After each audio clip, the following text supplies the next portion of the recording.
Man, would you just look at this beautiful tree, the colors. Oh, I absolutely love fall. It is so beautiful out here. I have come to the park, doing a little grounding. I've kicked off my shoes, taking a break on my afternoon to recenter, because I'm just working on some projects and they started to get a little chaotic. And I came out here to spend some time with God, and I just can't stop thinking about what's happening here. And it's funny because I'm like, put your phone down, which I'm gonna do after I make this video. But I sat down, I grounded for a bit, I got centered back with God again, and man, this fire to come on and share is so strong right now that I know being here with you on this channel is the right thing. And this time, I'm only at a minute now. I kind of tend to watch the clock on some of my other videos, and I've noticed for the shorts, I'm getting into watching the clock and trying to talk really, really fast and get a point across. And then I usually end up covering like 2 or 3 different topics at once, and it all kind of seems a little rushed. So I just want to come and just center in my heart and center in this community and center in sobriety and be with you and not worry so much about the timer, right? Because the timer is, it's just a timer. What's most important is the eternal present, is this EPM, the eternal present moment, where truly we can touch eternity once we can move past concepts, because obviously time is a concept, even space somehow, and I have a little bit of trouble with that one. That one's a little trickier. It's easier for me to touch into the eternal present moment and know that the past is the past, the future is the future. That, have you heard the term pronoia instead of paranoia? That the universe is acting in my favor, and that God is holding me, and that I am one with that. There's no separation, that I am life once I can center. That's one thing that usually happens when I center into the eternal present moment. I start to move beyond the thoughts, beyond the words, into that indescribable bliss of my being. And this morning I was talking about the bedrock of my being. And that place, we have got to touch that place on a regular basis. Or for me, I would go completely insane, because the fact is, the mind for me is a craver. The root of the issue is not drugs or alcohol. Those, you may have heard, those are symptoms, but it could be sex, it could be phones, video games. So the fact that I accept that craving aspect of this me, that I'm also accepting as my personality that I'm using to play this role. I kind of see life as a big role-playing game.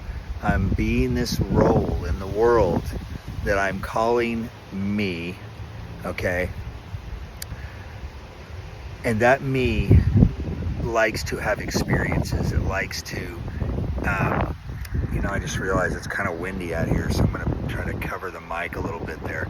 It wants to share. And so I've found that as I honor that me, as opposed to try to destroy it, to try to kill the ego, I've tried that, and that's a honorable and worthy effort, but it feels to me like that's just more ego, right? It reinforces that dominance. I know that God love part of me is going to win, and I'm going to stomp this other part out, and that doesn't work for me so well either. So when I center in this eternal present moment, when I make touch with the bedrock of my being, and I surrender to God to build something on that bedrock of my being, with his being, this co-creative effort to become,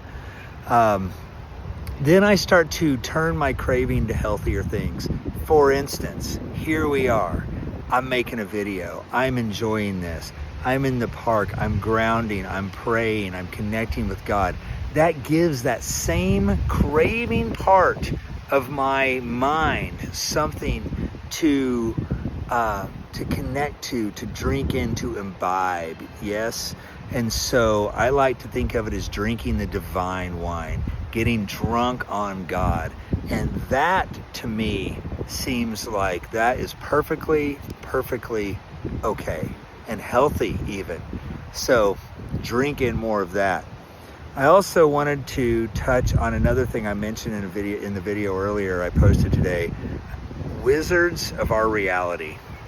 I was hanging out with a friend, my friend Taj, many years ago, and that term came up in our conversation when I was sharing something with him, and I realized that, you know, what is it to be aware? I wasn't sober yet either. I was trying to be a wizard of my reality while smoking marijuana, which is, by the way, a hallucinogen, and I didn't realize that at the time. And again, I'm on my own journey. I can only share my own experience, strength and hope, as we say in recovery circles. But I will say that for me, I came to the realization eventually that any hallucinogen can easily trick me into thinking I'm getting a glimpse into another dimension, a glimpse of the divine. I'm seeing into something, but it's a hallucination, and by nature, it's just a hallucination. And I also follow a spiritual master named Meher Baba, and he's the one that pointed out that that's the first time I realized that marijuana was a hallucinogen. And someone said to me the other day, well, yeah, if you take a whole lot of it. No, it's actually a hallucinogen from the second you take it, not when you take a whole lot and you finally get visuals. It's the same with alcohol. Alcohol is alcohol from the first drink. You don't have to be drunk for it to be alcohol. So marijuana is a hallucinogen from the start, even just one puff. And what I realize is I like to think of that as a thought hallucinogen, because I'm already delusional. This is what Meher Baba taught me. And he's, and that makes sense to me. God is perfect. God is the one who knows. And I don't know already. I'm finding my way. So for me to introduce something that creates hallucinations into my experience creates illusion within delusion. See? And that really helped me, because it's like going through a maze and then finding a trap door. You're already lost in a maze, but you find a trap door that drops down to another maze, and you go get lost in there. Now you got to find your way back to the trap door just to get back up to the first level of the maze where you already were, to start to continue finding your way out of that maze. And I think the spiritual path is somewhat like that for me. It's finding the way out of the maze of my mind. And this wizard of reality idea is that the more present and aware of my thoughts I become, I can start to accept and reject which ones are helping me and which ones are leading me deeper into delusion. And a lot of times it's very difficult to tell.